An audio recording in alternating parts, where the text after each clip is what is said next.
that this is the first neoliberal budget of the coalition of the DA and the ANC, which prioritizes the racialized apartheid styles of economic growth. And its intention is to continue privatization of strategic sectors of our economy. How come do you have a midterm budget that has got no clear plan on how we are going to reduce unemployment? Because the problem of unemployment in South Africa is very serious.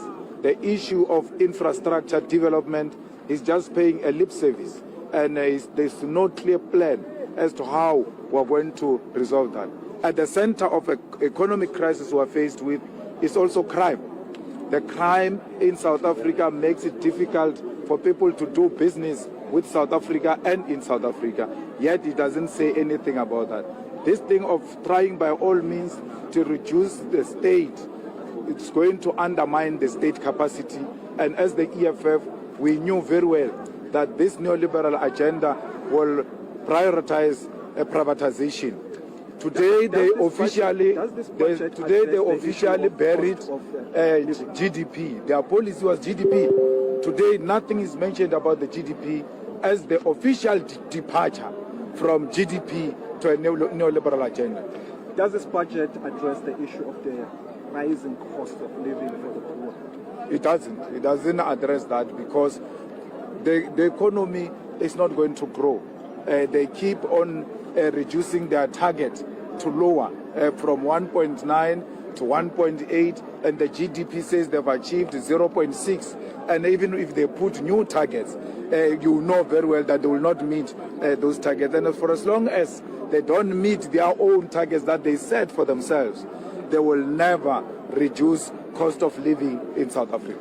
Lastly, debt levels of government are supposed to tip over 6 trillion rand. Are you happy with the plan that it has to curb government debt? Well, austerity measures are the ones that are being used to curb the government debt. But that comes at the expense of ordinary people, especially the working class in South Africa. There is no clear direction as to how do we curb the debt, but manage to give our people the services and not impose austerity measures that are going to worsen the cost of living and increase poverty and unemployment.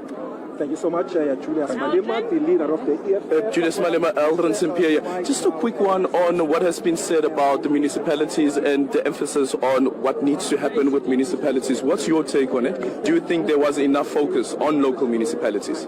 The budget allocation, in fact, is extremely wrongly allocated. You cannot give the local municipalities the lowest chunk of the budget. Yet you know these people are at the cold face of service delivery. You talk about infrastructure development and you want to centralize it. And you say Treasury must be in control of that because you want to engage in corrupt activities. It ought to be decentralized. And at the center of that decentralization, it must be the municipalities. Municipalities are at the center of infrastructural development. They are in charge of infrastructure that touches the lives of ordinary people on a daily basis.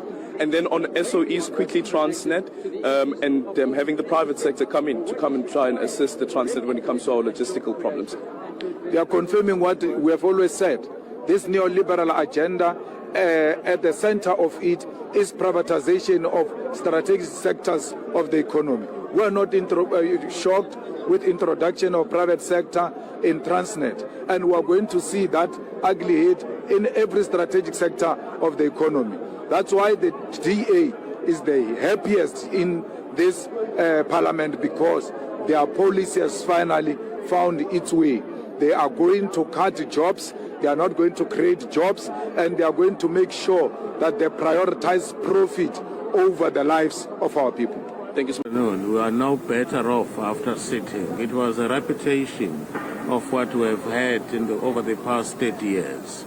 As MK Party, we sincerely believe that failure, these huge budget cuts, particularly in the field of education, are going to be detrimental in future. There is no self-respecting country which does not invest in education. We take education very seriously in the MK party. The DA-led alliance does not seem to take education as seriously as we do. That's all I wish to say. Thank you.